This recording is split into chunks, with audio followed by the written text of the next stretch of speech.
Yes, sir. We're back. Now we done figured it out. Let me adjust the camera. Let me get it together. As you can see, yes, sir. That wasn't acting. I really felt that way. Now, if you don't know what I'm talking about, this is a reference to a video I just recorded. I may drop that first. I may drop it after. I may drop clips. We don't know. You're now with your boy, the People's Anchor Wade Williams, and this is now the Black Politics Show. Before I start, if you are a graphic designer or somebody who can help a brother out with an intro, and I want something that's me. I don't want no cliche CNN fake shit I be seeing on all these other no, no, no, no. I want something. I want something. I want something like Take over. The break's over, nigga. like something like you feel me? Like What's up, niggas? Hey, yo, I know you ain't talking about me, dog. You? What? what? Come on, man. That's what I'm saying. I need. What's up, niggas? Hey, yo, I know you ain't talking about me, dog. You? What? We here though. We back. Now, we are not officially sponsored, but I want to give a shout out to Sony. I love the wire headsets. If you know me, I got a big ass head. I do have wireless ones, but they weren't connecting and they weren't Sony. So shout out to Sony.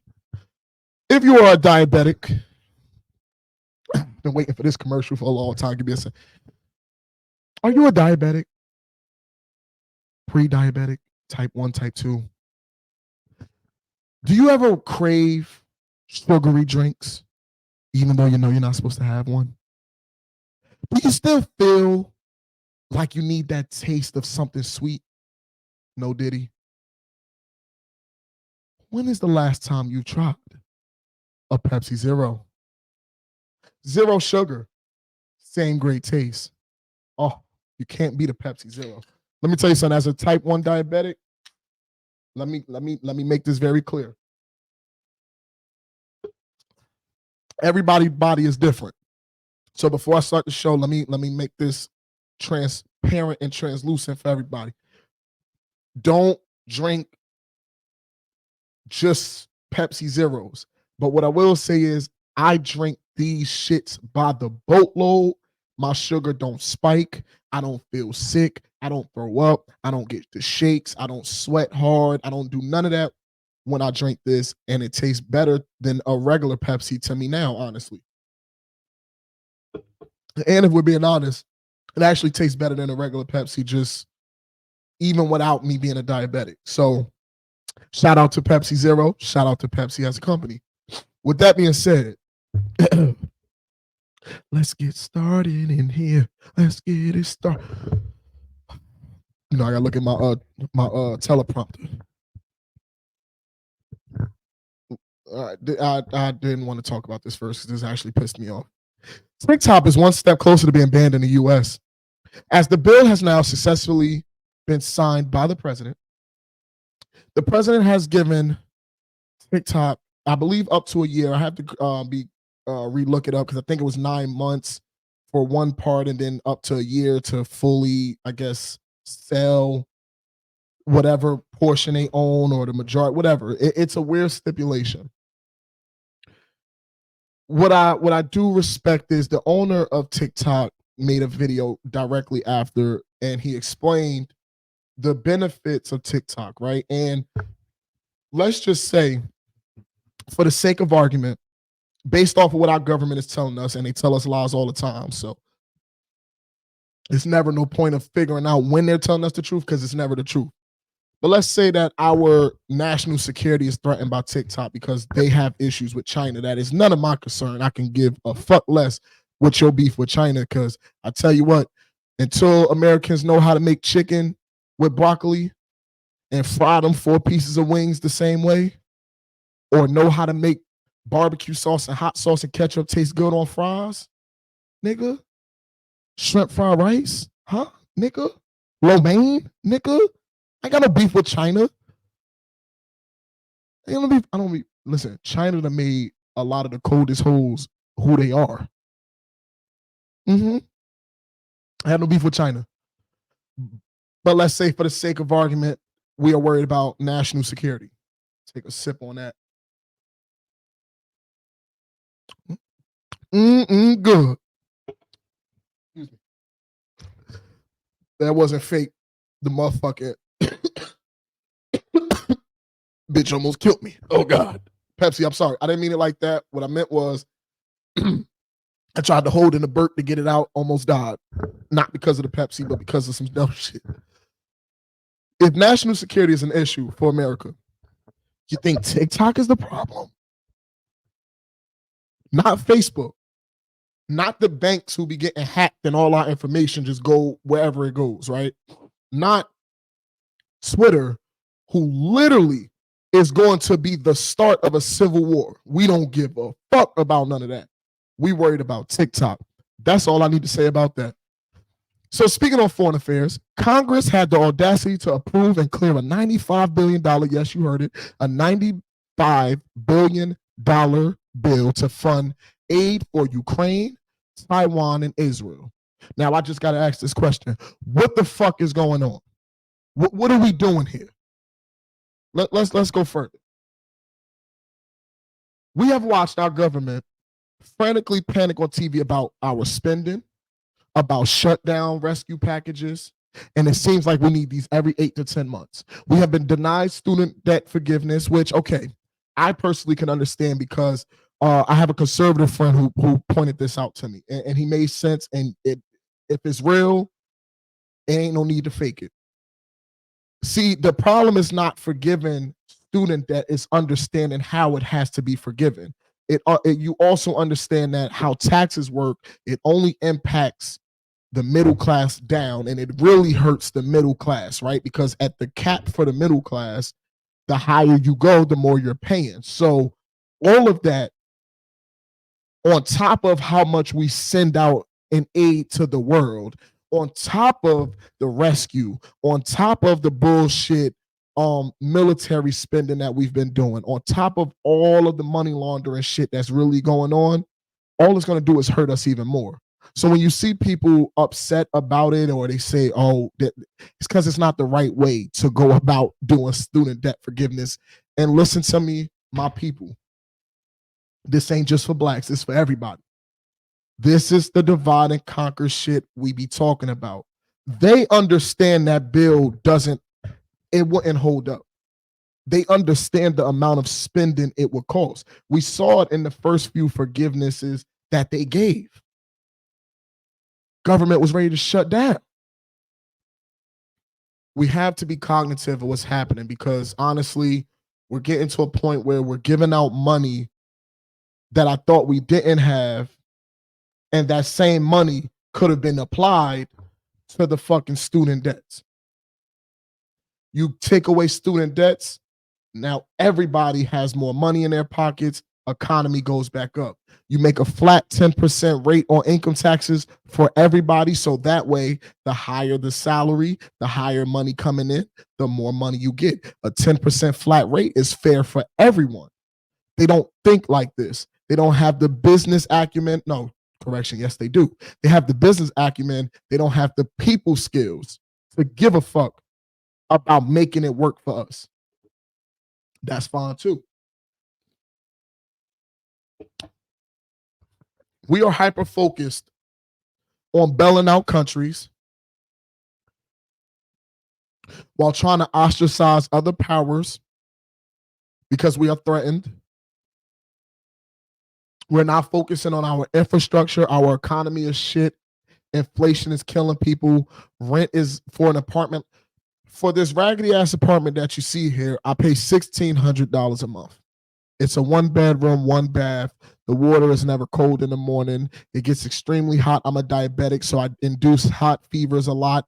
This apartment has literally been a very painful cause of health at points. Where the fuck am I going? To dig deeper, that I did not write my transcript though, I want to say, when I was out of work, no unemployment, no disability, no health insurance. I was denied for all 3. I was approved for food stamps for 1 month just to be told that I have to recertify at the end of the month. And then I have to wait 45 days from the time I applied, which if you did the math, that means I got to wait 15 days after that month has passed to apply again, just to wait another few weeks to get approved. So now every other month I'm either feeding myself or trying to make shit stretch. But I pay so much in taxes. But we can feed others while they pretend on that side that they have nothing at all. That math doesn't math. We are ignoring festering issues that are getting worse. And we're helping countries whose situations are not getting better. And have to be honest, our money is not going to help them get better.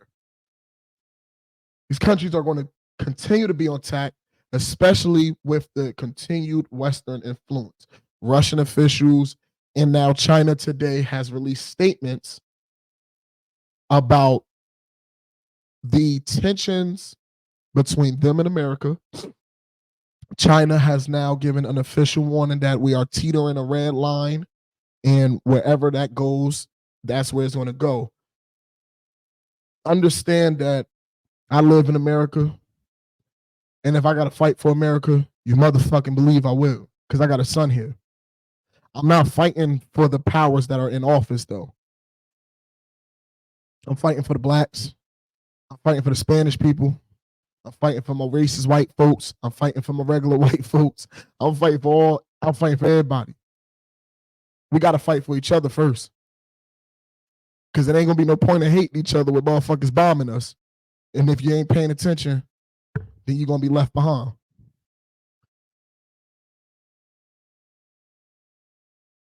U.S. made a claim and addressed some population issues in China, which offended China apparently severely.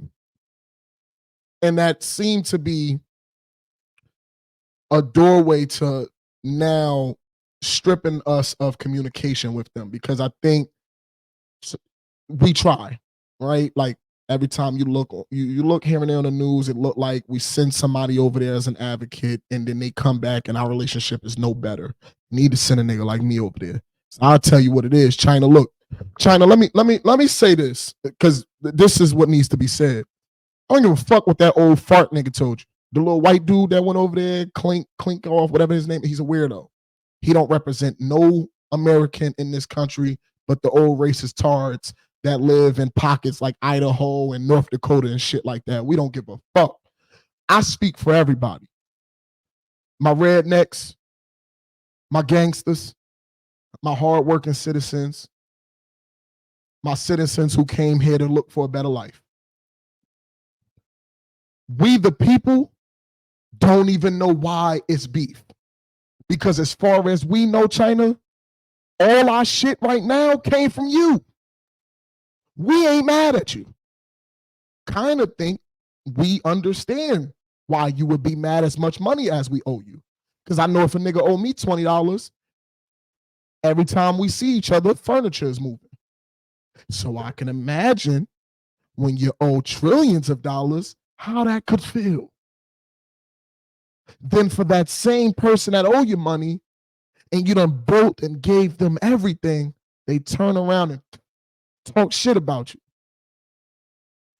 We're not stupid in America, China. Please do not allow our politicians to be a reflection of the American citizens. We are much smarter. We are younger. We understand the camaraderie that's needed to be held between everybody. While there is a lot of hate in America, please understand that the ones that fall for it are the ones that are easily influenced, and those are the ones that you could get rid of. We don't give a fuck. They're influenced by our government and the ability to lie directly in our face and act like they didn't. Those people that can sit there and blatantly be fooled are the ones we can send them to war. You do what you got to do. But look, when you come back, we ain't got no problems. We ain't got no problems. My PS5 was made over there. Shitting me. Everything I like came from China.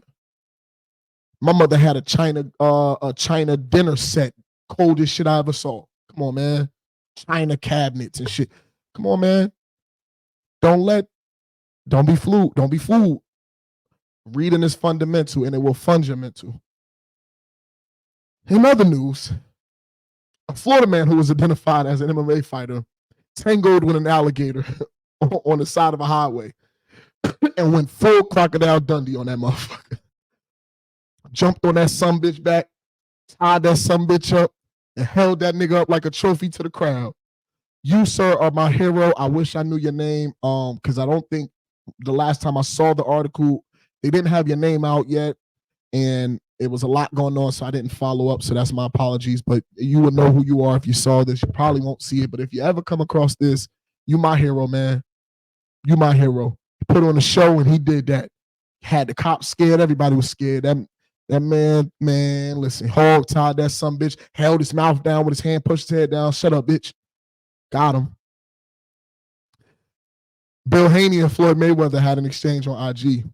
Now, if you know boxing and you understand these two boxing personalities, Bill Haney being Devin Haney's father, obviously the Floyd Mayweather Jr., the great, the GOAT to me. Well, the GOAT in terms of statistics, I would say Muhammad Ali is going to always be the GOAT. I would say then Mike Tyson. Obviously, you can never, Roy Jones got to be top 2 or 3. You can't go lower than that because we're talking about pound for pound. I don't think Floyd could have done what Roy Jones done, but statistically, Floyd is Floyd, so you have to give him his respect, not to knock on him, but this has been some tension brewing. Now, from the research I've done, this tension has been brewing from that time Bill brought Devin to Mayweather's gym to spar Tank. Now, Floyd and Bill had this conversation just about Floyd's just disingenuousness towards Devin. And Bill being a father, I understand it. He feels slighted.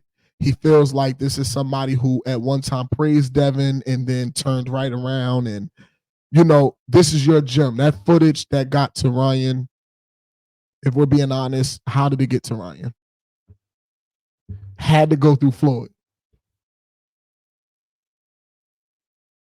Of course, the conversation did not go too well.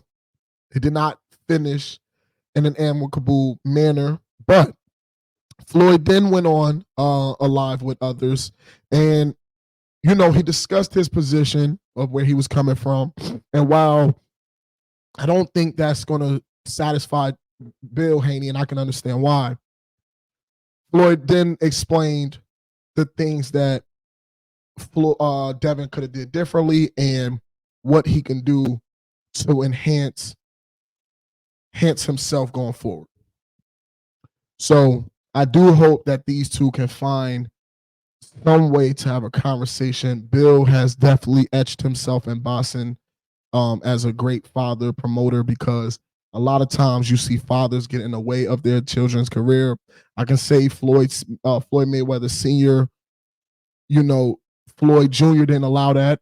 And, you know, there's documented history about Floyd's uncle being his trainer and teaching him all of that stuff. But the respect to his father was always, you were the one I watched fight. You know, I got a lot of stuff from you. So hopefully they can look at this as two fathers, two father figures, two people who are historical in the game of boxing in terms of their knowledge of fighting, the way they promote, two black men, two fathers, the image that you want boxing to be.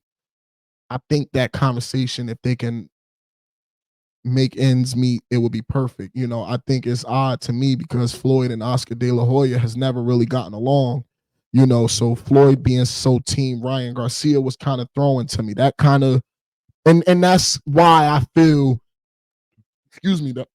I understand Bill Haney's side a little more than I do Floyd's, but then at the same time, you know, it's boxing and business gonna be business.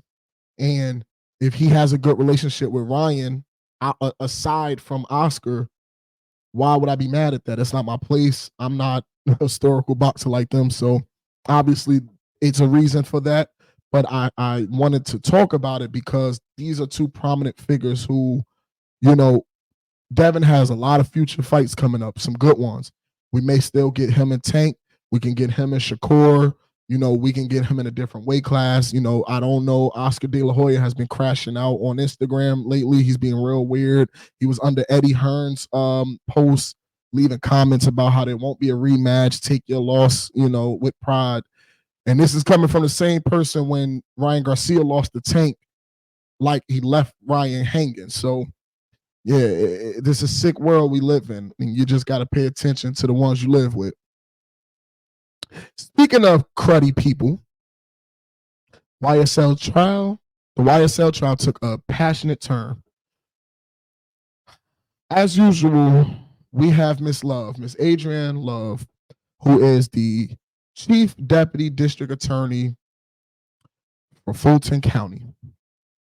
And Miss Love has found herself in multiple manners, and take this from somebody who's in law school, in multiple manners, in contempt of court, obstruction of justice as she lied directly to the court. She has brought in things that are inadmissible and snuck them literally into her files. Like, this woman has withheld evidence, tried to bring them out at another time. She has caused a disruption in a way that is having the defense attorneys respond, and they're getting in trouble for it. Well, that didn't go too well on Wednesday. The prolific and amazing attorney Keith Adams, if you watched episode 1, I told everybody, in this world, there's 2 lawyers I want to learn from. And that's Brian Steele and Keith Adams. And them 2 together are just a different realm of knowledge, a different realm of understanding, and the way they speak, right? So, Mr. Adams spoke to the judge, and I mean, he was very passionate in his motion to the judge. He wanted the judge to reconsider the things that he has allowed Miss Love to get away with in the courtroom. One of the biggest topics was the fact that there was evidence presented in a video, and to get the video to be, I'm sorry for shaking the camera, to get the video to be admissible in court, District Attorney Love told the judge that certain parts of that video wasn't what it was. So, to emphasize why that matters, if there's a video of me saying something, right? Let's say, yeah, I'm neighborhood Crip. Let's say that, leave that like that. And there's somebody in the background, Crip shit, gang shit, blah, blah, blah. Well, it can't be admissible, one, because you can't identify the voices in the background. So therefore, there's no context to what's happening. Therefore, there's no real connection to what this said and the crime that's done.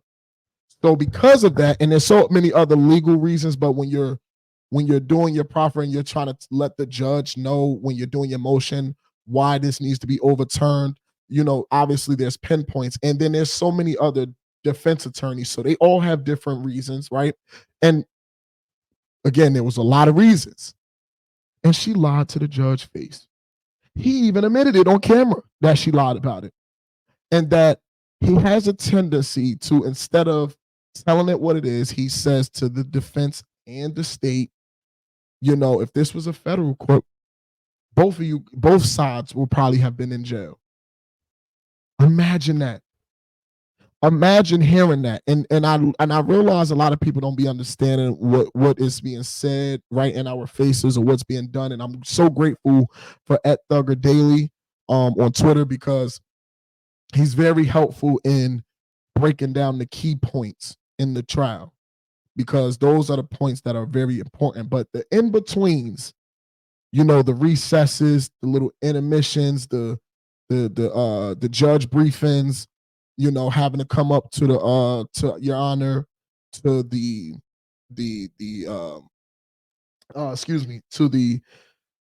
objections. I mean, literally, right? This case has been a shit show, to say the least. Judge Glanville has allowed so many things to happen And to admit that based off of how each team presented themselves, they both could have been jailed. How? Because in response to one person, it's not a jailable offense. So when you are in a position of power like that, and you say things like that, excuse me, this is a very high profile case. So now this is a test of ignorance and understanding. The understanding knows the things that this man is doing is clearly biased, it's clearly unethical, and it's very unprofessional for a judge. At the same time, depending on the outcome of this case, there's so many ways to appeal this that I would be surprised if Judge Glanville he doesn't have some form of reprimand for the way he's handled this trial. Because until Brian Still made the motion for Judge Glanville to recuse himself, he was very disgusting. News sites said it, spectators said it, people that were witnesses in the courtroom, law and crime trials would tell you. I mean, Fox News 11, all of these sites that show this trial, you can see the consistency in every single comment about this judge and the state. And if you think that the jury is not thinking it, you got another thing coming. And this is why you can literally connect the dots for biasness, because it was brought up from District Attorney Love, how she's perceived on the internet, about how he talks to her. But one lashing because she literally could have been held in contempt and wasn't. He gave her one lashing for some shit she deserved. I pray to God, Thug and the right people in this case get the right justice they deserve. I'm going to be honest.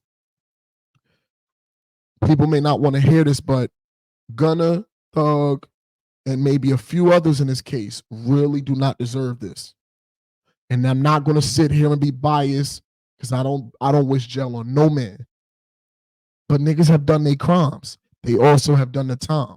There's also things that may have occurred that so far, though, every crime they've brought up, everybody has served time for. They have manipulated it.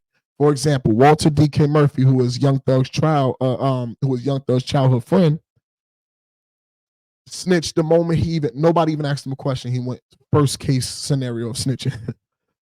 And he snitched in a way that he was even willing to wear a wire voluntarily. Well, this man is on camera at a gas station where he shot a person's brain out and only did 7 years. Got out last year, the year before last, I want to say 20, whenever the RICO case happened, he literally was only out a year prior. So only out for a year, and then they try to hit him with a RICO. That's not legal. And if you don't know, you'll never be protected correctly. He got on the stand and even admitted that he thought the RICO was double jeopardy because he already served time. Gunna made a song and told everybody. The DAs and the lawyers told him something and they lied. You guys literally watched the YSL trial. Some of you guys are getting your news on X. You guys are literally seeing what everybody's saying and how sneaky and maniacal this lawyer has been. Why would you disbelieve him? Let me teach you guys something about law. I'm a big fan of Sue Surf. Surf was in a RICO, but he wasn't in a RICO as a witness. He was in a RICO as a conspirator, right? Now, he goes and testifies that he is a part of Rolling 60s, which is a gang. He admits to the crimes that he has done in the past. He didn't further the gang, but also to say that his participation was in gang-like manner. It's not snitching. You're on fucking camera, dummies. If you shoot a nigga and if it's on camera, listen to me. Gunna is Young Thug's right hand man. I don't know, because clearly I think people get too entangled in other people's personal lives, so they only see it from how they would see it, not thinking it's not my life. So let me try to look at it in totality, because it's so many various things that could be happening. You've even heard Young Thug father say, that Gunna ain't snitch, and Thug father come to be revealed in the court. He used to be outside. So I say that to say, we have this way of trying to tear each other down, and we find every little bit of thing to use. And to be honest, all this terminology you guys use on each other never came from us in the first place. Google it. Do your history.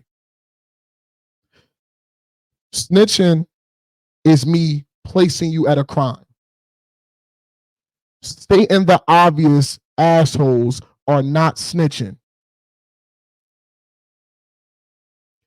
Does the world know being a Crip means you're a gang member?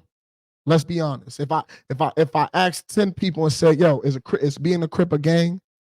Or is Crips a gang? 10, if they know it, is going to say yes. There's not one person that's going to say no. That's obvious. So if I'm a part of a Crips, what does that make me? A gang member. So here's the thing. People are stuck over the part, well, he said YSL is a gang. Okay.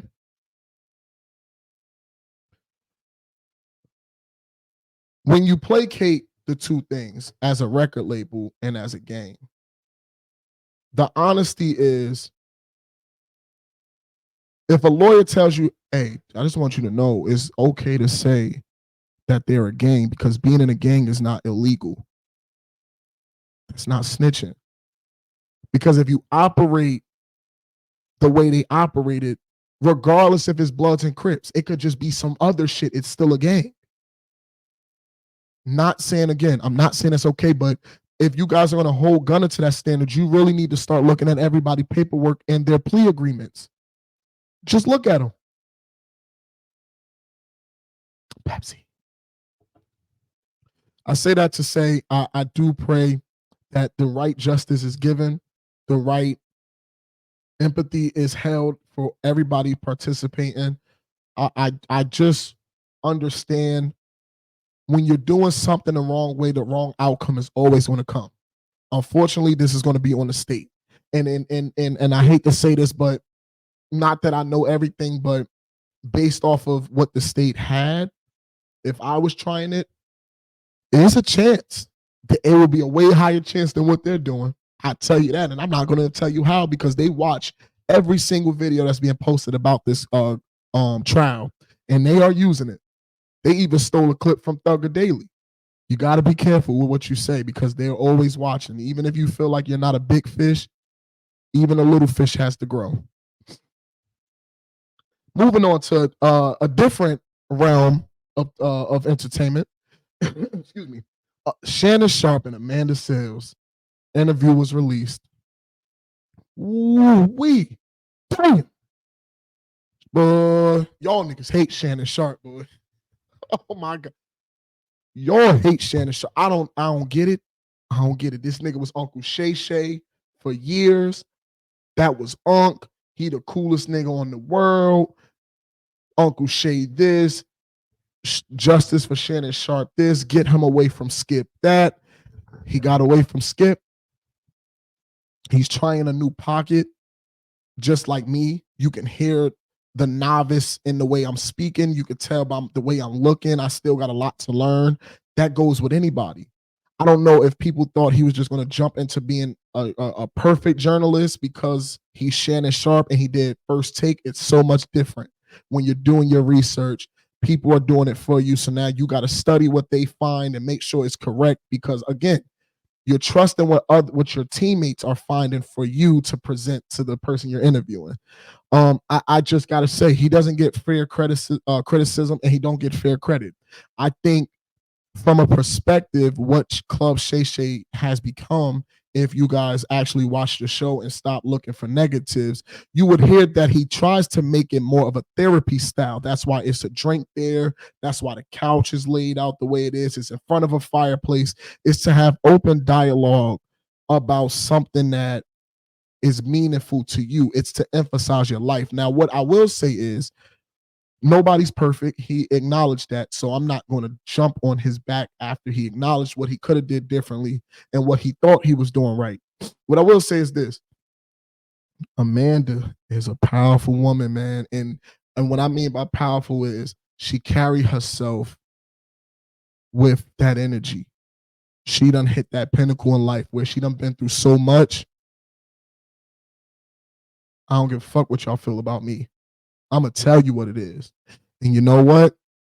I compared the Cat Williams and Monique episodes to this one because, see, and I'm going to converge my last topics for the Black Politics segment like this. See, I wrote, was Cat Williams a prophet in his interview with Shannon Sharpe? Because so far, this year has seemingly revealed a lot. But what truths are left to reveal, being that we are not even finished with the first half of the year? When this interview came out, and she spoke on Issa Rae, and she spoke on things and the people that have done her wrong, and they definitely did her wrong. It makes you wonder, people like her, how much they suffer before they hit that point of speaking. The reason I bring that up is because she's a very strong, intelligent woman and passionate about knowing she ain't ashamed of what she's been through. She stands on it. She acknowledges it. I think Shannon tried to approach it as a therapist and not an interviewer, and you people have a problem with that because you're not trying to see it that way. See, he tried to approach it from the aspect of, I know that has hurt you in your past. Have you ever looked at it like maybe this happened, because of this, or maybe it's a different reason, just trying to get an understanding of the spectrum of things people go through. Because again, if you want to be technical for all the intelligent folks in the world, and I believe everybody is, we just have different perspectives. Doesn't make you ignorant. It's just things that we have to learn and things that we already know. But if you're a therapist and you say, okay, you know what? I understand you've been through that.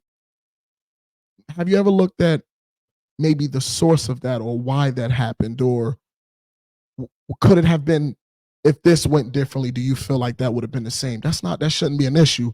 Now, granted, she has stated, I don't concern myself with what ifs because it didn't happen that way.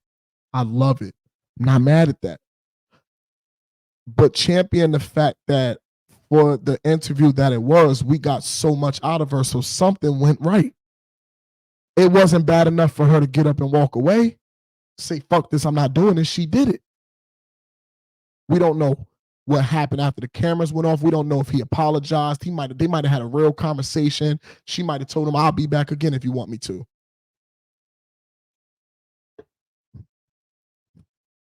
We're never going to champion each other. Never. We don't like it. We like to see people rise, but we love to see people fall.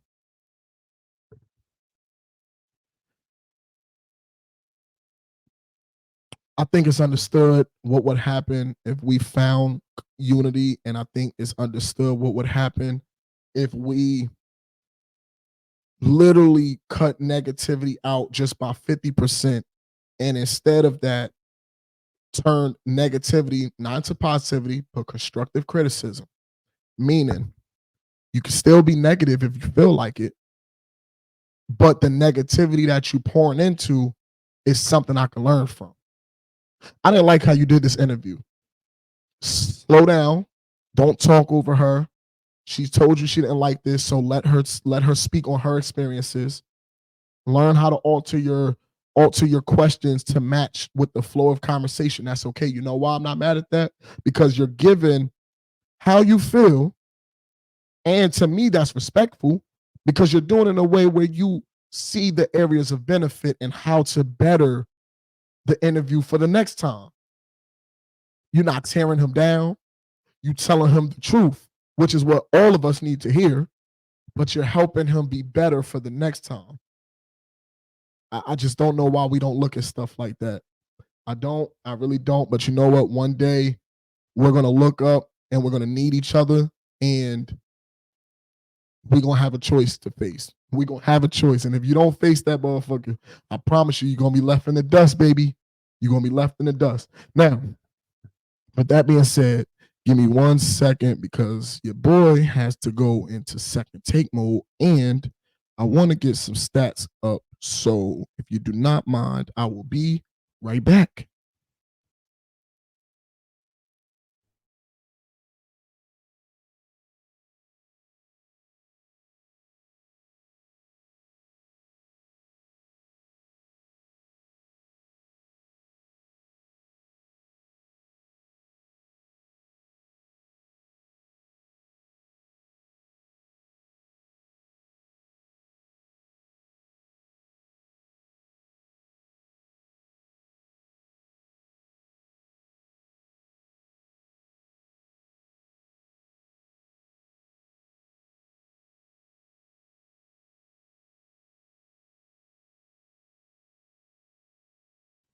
All right, we are. All right, I'm sorry, mic was muted. All right, y'all not gonna like this thing, and I ain't gonna lie to you. Not that I don't care, but I told you I need somebody who is good with creating themes. Or I mean, I could try my best. I don't think you're gonna like it though. But we are now into second take. You ready? You ready for this? Second take.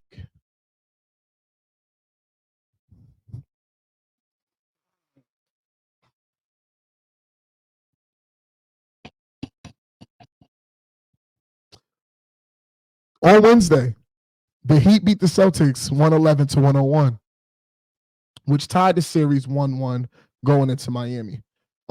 Actually, you know what? Let's scratch this because I wanted to talk. You know what? No, you know what? We'll save it because I got set to talk about y'all GOAT. Thunder beat the dog shit out of the Pelicans 124 to 92, which was a huge improvement game. Let me see. Obviously, we all know OKC. I believe OKC is catching a sweep. If you don't think so, you're crazy. I'm just telling you now. OKC is absolutely catching a sweep. The Magic beat the dog shit out of the Cavaliers 121 to 83. They were tremendously outscored in the first 3 quarters. The series is now 2-1 with Cleveland taking the lead. I told you guys when they get back to Orlando, it might be a different game. 76ers figured it out. They beat the Knicks 125 to 114 in Philadelphia, although, again, another game full of questionable and controversial calls. Joel Embiid dropped 50 points after being diagnosed with he had some kind of issue going on, as we talked about last episode, where his like left side of his eyes, you know, wasn't blinking. I can't think of the name, but it ends with palsy. It's not cerebral palsy. It's another name for it. So he's literally trying to deal with that. My only concern is the first round and how long. Like the games are not going to get easier. Like you got the Knicks now. You literally have the potential of still running into the Celtics. You still have, you know, that potential to run into the Bucks, possibly. That's another conversation. There's just so many other issues that is going to arise that I am concerned about for this young man's career. But you know what? He's in his fuck it, we ball moment, so I stand by him for it. We get to the Nuggets and the Lakers. Now I'm looking at the series because I wanted to check something first before I gave you this information. But looking at these series, the Lakers are the only team that's down 3-0. Obviously, the Pelicans still have a chance to become down 3-0, but the Lakers they just can't do it. They cannot beat Denver on their best day, on their better than best day. They couldn't beat them with Jesus playing with them. They couldn't beat them to save shit. They can't beat them. Now, the thing I have an issue with you guys go is LeBron has this idea in his mind that when he's losing, it's just basketball. But you was just in the last game when you lost, this is bullshit. a video surfaced of Darvin Ham and his lovely sketchboard, his drawing board for their plays, and it had no plays on it, just a bunch of names lined up on top of each other. Again, big advocate, get Darvin Ham out of there. You have to get Darvin Ham out of there. And I personally think, look, man, you ain't gonna get nowhere with LeBron. I don't care what none of the Lakers fans say. It ain't gonna happen. It ain't gonna happen. But with that being said, I do look forward to watching the Lakers get swept, because I do believe that, honestly speaking, I just don't see nobody in the West beating the Nuggets. I do believe the Timberwolves, man, they don't have a chance, but they'll go 6. I do believe the Pelicans, not the Pelicans, excuse me, the OKC Thunder, the same thing. I don't think the Suns make it out of this round, which is another conversation for a different day, because what happens to Kevin Durant's legacy and future if they don't win the first round, especially losing to the Timberwolves with the team being as young as they are.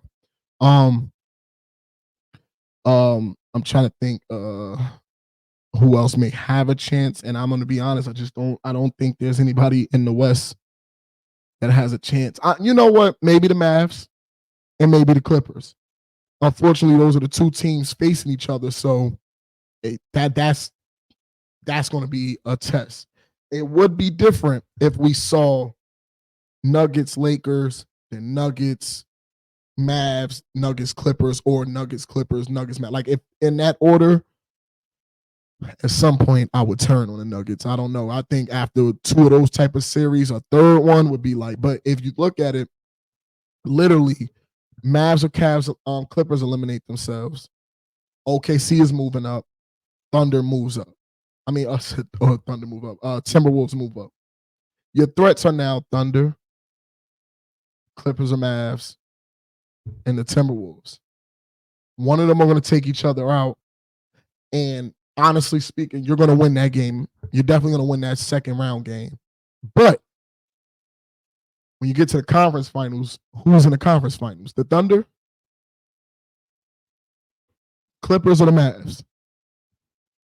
Now we have something, but we got to see how it all plays out. So the current schedule, starting with the Eastern Conference, Boston Celtics, who are now tied with the Miami Heat 1-1 in their series, will play this Saturday, April 27th in Miami, 6 p.m. Eastern Time. Guess what channel? You bet it, TNT. New York Knicks lead Philadelphia 76ers 2-1. They play Sunday, April 28th in Philadelphia, 1 p.m. on ABC. Milwaukee Bucks, who are tied with the Indiana Pacers, 1-1. They play tonight, at Indiana 5:30 on ESPN. Cavaliers, who lead Orlando Magic 2-1, play Saturday, April 27th in Orlando at 1 p.m. on TNT. I'm actually going to watch that game because I think that's going to be a cool game for a Saturday afternoon. That should be a good game. Going into the Western Conference schedule, Oklahoma City Thunder, who leads New Orleans Pelicans 2-0, will play Saturday, April 27th in New Orleans at 3:30 p.m. Eastern Time, TNN. I said TNN, TNT. The hell is TNN? TNN. The hell is TNN? Jesus Christ, man. Not enough Pepsi. Y'all see I'm working hard for that sponsorship. I don't care what you say. I'm about to have like 100 different Pepsi Zero clips on TikTok. Pepsi, I'll let your boy. And I'll stop cursing just for you. Denver Nuggets, who lead the Los Angeles Lakers 3-0, will play their game Saturday, April 27th in Los Angeles, 8:30 p.m. on ABC. So if you would like to see the Lakers get swept, don't miss it at 8:30 p.m. Eastern Time on ABC this Saturday in Los Angeles. They will lose in that weird-ass crypto arena, whatever the hell they play. Minnesota Timberwolves lead the Phoenix Suns 2-0. They play tonight, 10:30 on ESPN. Now, this series right here, to me, is a mirror series of if the Timberwolves was an older team, they'll be the Suns. In terms of skill wise, not performance. I think they'll be way better in terms of success, but skill wise, it's a mirror match. You could kind of look at the score a little bit. Game 1, 120 to 95. In game 2, 105 to 93. Now, again, this was in Minnesota. So we're in Phoenix now. This game will matter. If they can make this 2-1, and I personally am never going to doubt Kevin Durant. I don't even remember the last time he got swept, but he did. I know he got swept by the Lakers when he was on the Thunder. And I want to say the Mavs or the Spurs. I could be wrong, but I know he definitely got swept by the Lakers. So it's been a while, but if they snatch a game in Phoenix and they go back after tonight, literally Sunday, and they win that game and it goes 2-2, the Timberwolves are in trouble. And I love Anthony Edwards. I think he's the face of the league to me.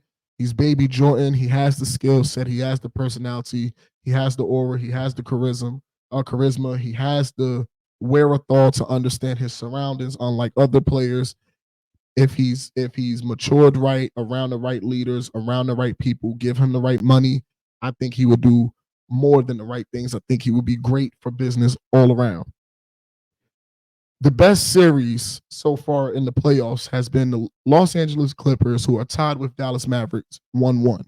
Now, in game 1, the Clippers won 109 to the Mavericks 97, so that picked them up by 12. Game 2, the Mavericks won by 3 points, 96 to 93. Now, tonight in Dallas, 8 p.m. on ESPN, the Dallas will take on the Clippers. Now, the Clippers has everybody back. And I remember saying, I believe a couple episodes ago, Dallas looked like they figured it out in the second half of game 1. And I told y'all, that was one thing I was right about. I said, look, they figured it out in game 1 in the second half. Therefore, game 2 is going to be close, but they'll figure it like they understand now what they need to do. But Kawhi is back. Kawhi only dropped 15 in game 2.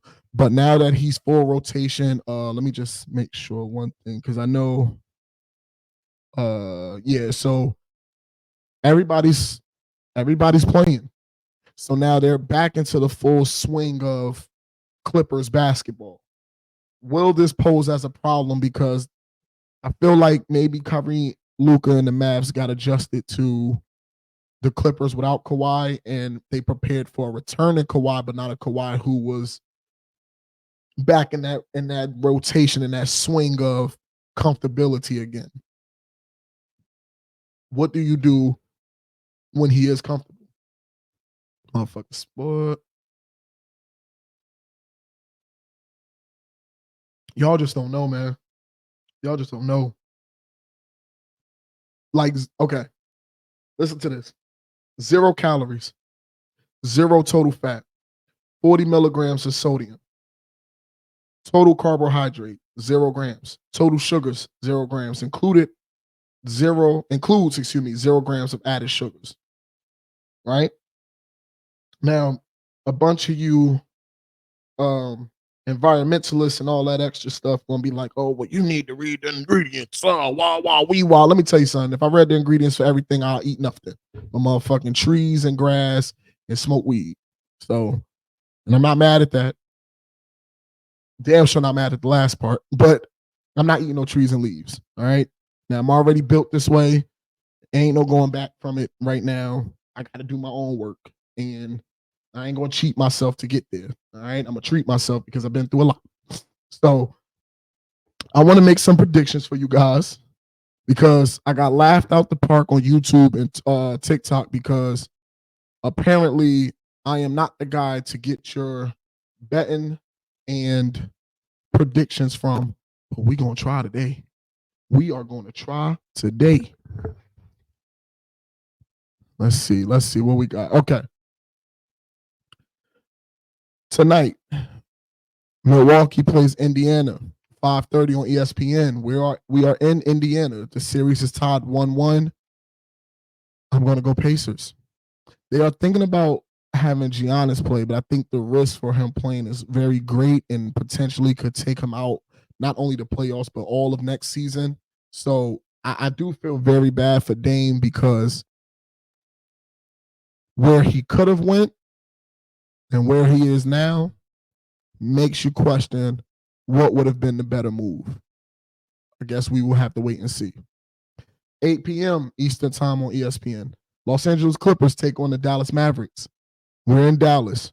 I got Dallas. I'm going to be honest. I got Dallas, but I think I got Dallas on the swing of momentum, but it's still the Clippers. I believe they'll take game 4, but I don't think they take game. Like, I don't think it's going to be a 1-1-1-1 like type series. I think it's going to go 2-1, then 2-2, then 3-2, then 3-3, like that. Like, I really believe that. 10:30 p.m. Eastern time on ESPN, we have Minnesota and the Phoenix Suns. I told you guys, I don't go against Kevin Durant. He got to win this game, though. If he don't win this game, I'm going against him on game 4. But I got the Phoenix Suns winning game 3 to make the series 2-1. And I want to do a little quick draft recap because we had some good picks yesterday, some picks that I had questions on. So I'm going to do my research for you guys to kind of understand the fits and the potential schemes and what I believe could be the performances of these teams with their new added weapons. Like, obviously, the Bears drafted Caleb Williams first with the first pick. Jaden Daniels from LSU went to the Washington Commanders. Drake May, who a lot thought was going to go to the Giants, was actually picked 3rd from North Carolina to go to the Patriots. Marvin Harris Jr., who I don't feel like should have went 4th, but he did. Given the teams that went before the Cardinals needed a quarterback, obviously the Cardinals believe that they are good with Kyler Murray, so we are going to see what him and Marvin Harris Jr. can do. Then we had at number 5, Joe Alt. He is an offensive tackle for Notre Dame. So I think that is a great pickup for the Chargers, especially given that obviously they got Jim Harbaugh up there. They have a great quarterback. I think they have a quarterback who could be a generational quarterback given the right protection and with the right coach. And I think they have the right coach, and we'll see how that plays out. Malik Neighbors from LSU got picked up by the fucking Giants. Oh, I hate the Giants. I don't hate Malik Neighbors. He's a great player. I'm just upset that we keep getting people that catch the ball and nobody to fucking throw it to him. Or somebody to protect the person that needs to throw the ball. J.C. Latham from Alabama, another offensive tackle, was picked up by the Tennessee Titans. Another questionable pick because I don't even know the weapons in Tennessee anymore. And I'm going to be honest, a tackle is not the first weapon I would have went for given how the pickups even went. That wasn't the best pick for Tennessee. My man Michael Penix from Washington. Oddly went number 8, but again, understandably, we knew New York don't pick. They're not drafting a black quarterback. Tyrod Taylor doesn't count because he's Tyrod Taylor, but they're not getting a Michael Penix there, so you could have given that up. Tennessee, I thought that would have made sense. Shit, I even thought Michael Penix would have made sense with the Patriots. Clearly he didn't, so okay, fine. He's with Atlanta, and I think that's perfect. I think that's the perfect fit for him, so I'm happy for that. Number 9, Rome Odunze, and I hope I'm pronouncing your name right, my friend, but this is the wide receiver from Washington. And it was good to see a parent like that because they were a great dynamic duo in Washington. They got picked back to back, so that was cool. So Rome will now be playing, ironically, with Caleb Williams in Chicago. Your boy J.J. McCarthy from Michigan was picked up by the Vikings, number 10, which I think was a great pickup given the fact that obviously the Vikings traded Kirk Cousins to the Falcons, which leads to this.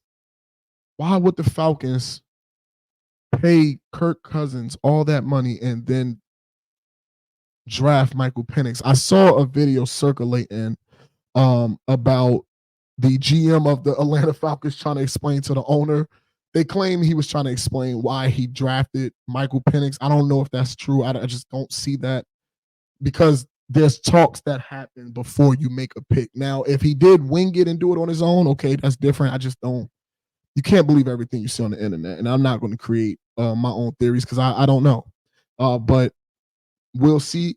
A lot of people are saying, oh, what do people want to do with this dynamic duo? They both can't be on the field at the same time. Would you think one quarterback gonna play the first half and another quarterback gonna play the second half? That's not gonna happen. Olu Fashanu from Penn State, offensive tackle, was drafted to the Jets.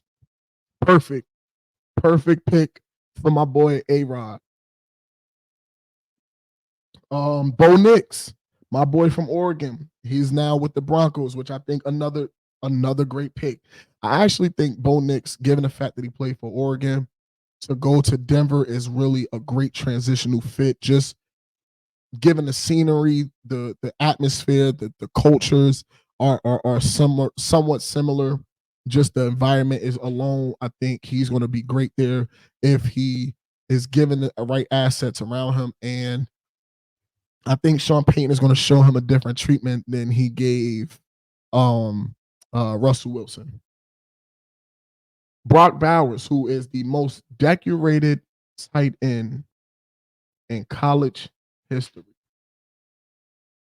He was picked up by the Raiders. Now, let me say this. While I think it is a great pick for the Raiders, with the new coach, with the team they have, I'm going to be honest with you. Brock Bowers, you think Travis Kelce is nice? I'll put the house on Brock Bowers. I'll put that, but I'm a Georgia fan, so I'm biased. But I will put the house on him. Let me see if I can find some other notable names. I don't want to just say notable names. Names that I am familiar with. Excuse me. Looks like that was pretty much it. The Ravens got Nate Wiggins from Clemson at cornerback. Ricky Pearsall from Florida, a wide receiver, was drafted to the 49ers, which makes sense because it's a lot of trade talks about getting rid of Deebo Samuel, so that's going to be something. Kenyon Mitchell from Toledo, cornerback, was drafted to the Eagles. I don't know about that one. Terrion Arnold from Alabama was drafted to the Lions. I see what they're doing. They're going to be a defensive powerhouse. You can watch his tape. That boy is a dog. He is a dog. I love to see a lot of offensive tackles get picked up because that just shows that people are starting to offensive linemen, period. They're starting to see the importance of protection, which is always a good thing. So far, I mean, those were most of the picks. Obviously, 32 names was picked up. I probably just named about 10, 11, or 12, but I am going to say that congratulations to all of them. And I do believe a lot of these names that I have recognized and I did name, I believe they're going to be great. And this generation of talent that's coming in with the way the league is now is structured, I think they can really make this their league. They can break away from the stigma of the classic format in terms of, where players were restricted to being, you had one-offs. Shannon Sharp was a one-off. Now you see that player on every team, not talent-wise, but personality. And I think this generation is full of a lot of personable talents on top of skills. So it can put with the NFL, in terms of entertainment, how the NBA is entertainment. And we'll see how that plays out. But I think it could happen. I think I just want to see how the season plays out with certain players. For example, Caleb Williams. I would love to see how the Bears are going to protect him. They obviously invested in a great weapon for him. They obviously are working on, getting pieces in and out. So that should work. I don't know about Jayden Daniels. He's a great quarterback, but Washington is Washington at this point. It's just, they may win, but is their winning really enough? No. Drake May is going to be somebody to watch for sure. What I will say is this before I move past Jayden Daniels. I like Jayden Daniels, and I want to see him win in Washington, but looking at the first round so far, they only had one pick. So let me see. I'll look at round 2. They have 1, 2. Okay. So they have 2 picks in the second round. 1, 2, 3. And they got 3 picks in the 3rd round. So literally they're going to get 5 more pieces in the next 2 rounds. That's actually good. So again, I think that could work out. They just have to let Jayden Daniels be Jayden Daniels. Like the way he played quarterback at LSU, especially following up behind the quarterback that they had, the first player to pass for 12,000 yards and rush for 3,000 yards. Like, they're comparing him to Lamar Jackson, but I think his throwing ability is a little better. So you can focus on pass protection and get him, a receiver, maybe trade for one, maybe see what free agent looks like, because I'm sure free agency is going to have some dogs in it. So yeah, we see how that plays out. I do want to see him be successful there. I don't want to talk down on Washington. I hate when great talent goes to terrible teams. It really irritates me, and I don't believe in bad talent. So let me correct myself. I hate when I see a player who they make it seem like he got so much to prove, and then they put him, but he gets drafted to a team where it's like he already got a fucking mountain to climb over. Now you're gonna put Mount Kilimanjaro behind this shit. Like, come on, man. Like, god damn. So that's something to see. I want to see how Marvin Harrison performs. I think he is gonna ball. I don't know with Kyler Murray, man. That's just one of them things. Again, we have to see. But Marvin Harris, by him alone, is talented enough to make changes just being on the field. We have Michael Penix going to Falcons. I think, like I said earlier, the dynamic between him and Kirk Cousins is going to be something. I already read also that, a report came out about Kirk Cousins, being a little frustrated at the fact that they drafted a quarterback and not, another piece to help him succeed. So I can understand that too.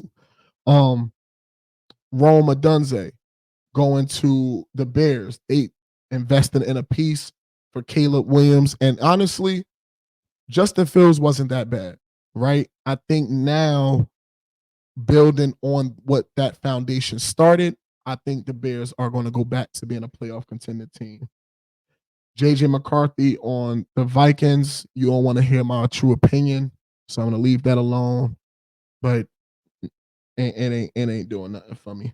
I love to see my boy Bo Nix. Bo Nix been a college football quarterback for 30 years. So he finally getting his time in the league. So I think he's going to do some good things. Brock Bowers is going to be, I think he's going to finish out top 5 tight ends of all time. Mark my words. And if not top 5, top 3. And that is it. It seems to be for the NFL draft. I am curious to see though, right?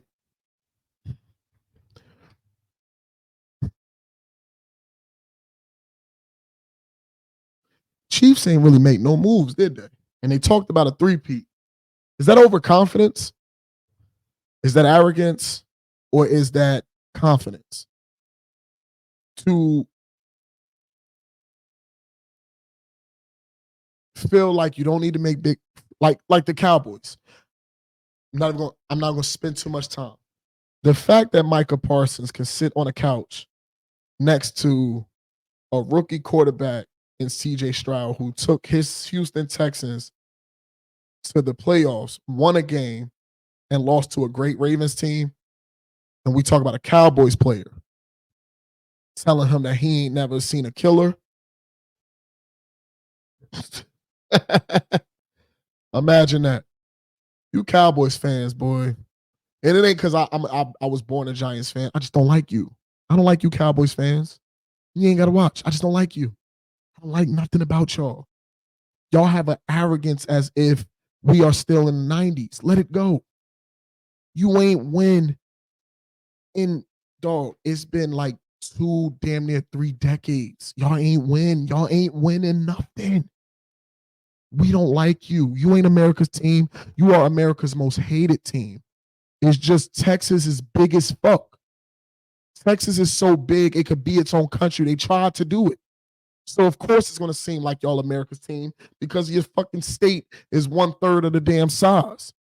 So yes, to I'm sure you gather and yes, the Dallas Cowboys is very popular historically, and it's been passed down. But if you were a new fan coming in, you're not looking at the Cowboys to be a fan of them. It's nothing to be a fan of. Micah Parsons is amazing. Individually, you could take a few people off that team and really like them. And I love Micah Parsons. That's my dog. It's just the audacity that he said that to CJ Stroud as if the Cowboys are still the best team in Texas. That's insane.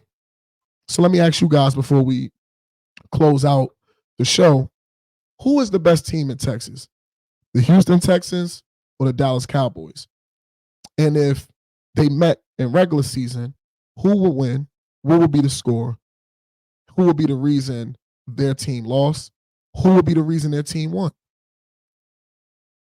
If there was a Texas Super Bowl, Houston versus Dallas, who gets that game? Can CJ Stroud outperform Dak Prescott in the playoffs? Because I think he could do it in regular season, of course. But in playoffs, you tell me. Now, we'll get into the final call, and I'm going to read this to everybody because I had a spiel in a separate video that I made, and I was in that bitch crying and pouring my heart out. But I said, you know what? Let me just record this separately, and I might not have to do this at the end of this video, but I want to do it anyway because I just want to show my appreciation. But I also want to give truth to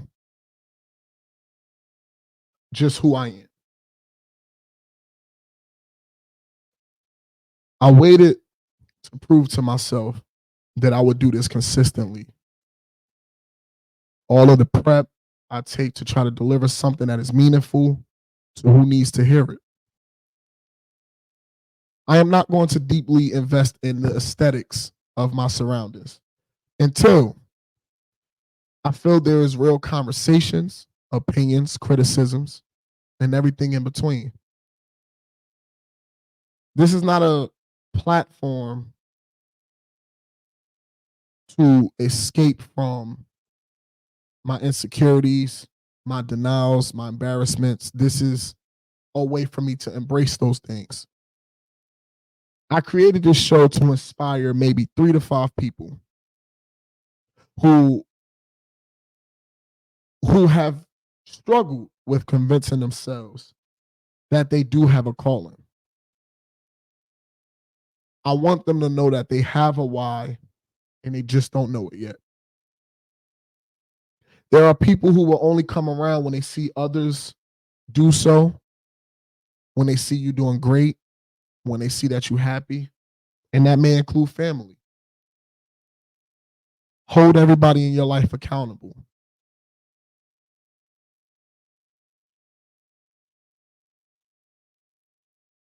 And when they're not accountable, be accountable for having them in your life and making the next decision on how much they are in your life and what impact they have.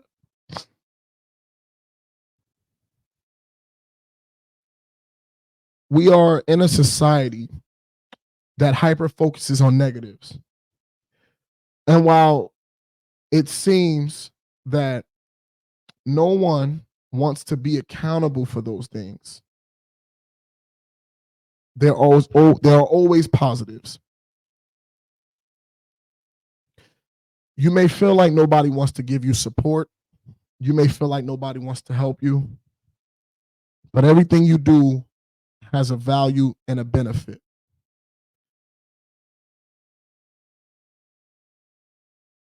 Do not look at the world as neglectful, but as opportunistic.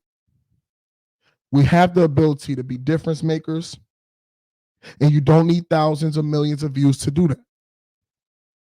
Most of the time, those viewers you see on those popular videos took nothing away that was meaningful. We watched Mr. Beast put whales in Africa amongst hundreds or thousands of other amazing human feats that he accomplished, and people still tried their best to find negatives. They still tried their best to stop the good that he was doing for no reason.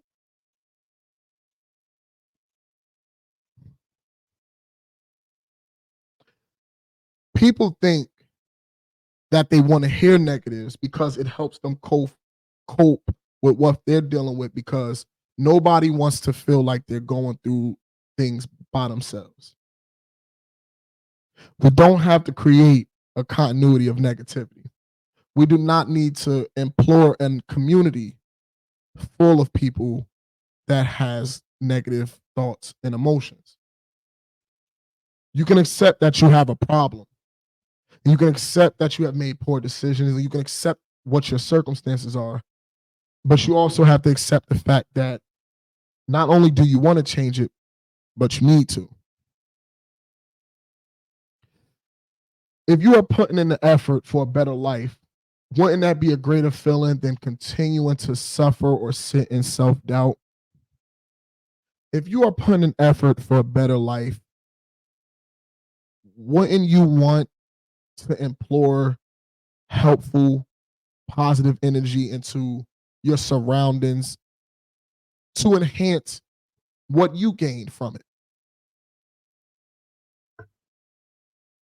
I stressed myself almost to death. And I thought that God would just hand me a microphone and a stage with millions of people to listen. And I need everybody to understand this most important thing. If there's not nothing you take from this, I don't need a like, I don't need a comment, I don't need a follow, I don't need a subscribe. I want anybody who spend their time watching this to take something from anything I have said, and I just want it to mean something in your life that can maybe motivate or give you a different perspective, or see me and go, oh shit, if he doing it, I definitely could do it. Like, I'm okay with all of that, but I want this to be the most clearest message I have delivered since I've started this. And I'm going to look the camera in the eyes, but I want to say it first and then I'm going to repeat it.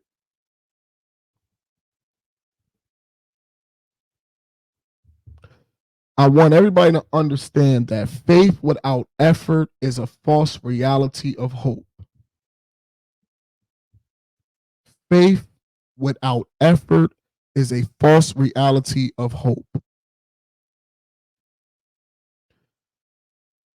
You can have all the faith in the world, but if you're not doing anything to make changes happen, then you're living in a reality of wishing, hoping, and waiting for something to possibly happen.